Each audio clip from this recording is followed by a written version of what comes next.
Depression सबुठारु बड़ कारण हेउछि आमर परिवर्तनशील लाइफस्टाइल।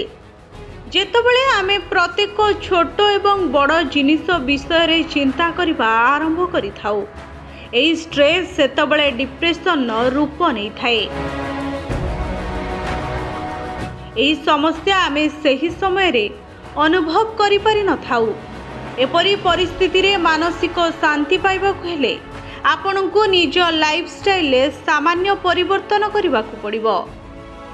यह शुणी आपनको आश्चर्य लागिपारे, किंतु अध घंटार चलिबा आपनको डिप्रेशन नु बाहरिबारे सहायता करिथाए। वास्तव में चलिबा केवल मानसिक स्वास्थ्य रे उन्नति आने नहीं, बरं शरीर को अनेक रोगरु मध्य मुक्ति करिथाए।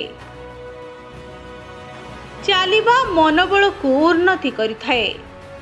चलिबा एंडोर्फिन नामक हार्मोन मुक्त करे, जहाँ आपणक मनोबल को उन्नत करिथाए, जहाँ फल रे स्ट्रेस, चिंता एवं डिप्रेशन को कम कर दे थाए।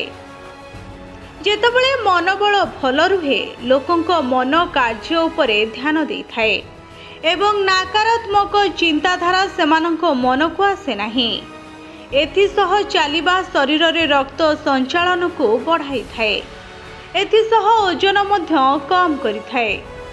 तेबे नियमित चलिबा हार्टर स्वास्थ्य रे उन्नति आणे एवं मांसपेशी हाड़ को मजबूत करिबारे मध्य सहायता करे।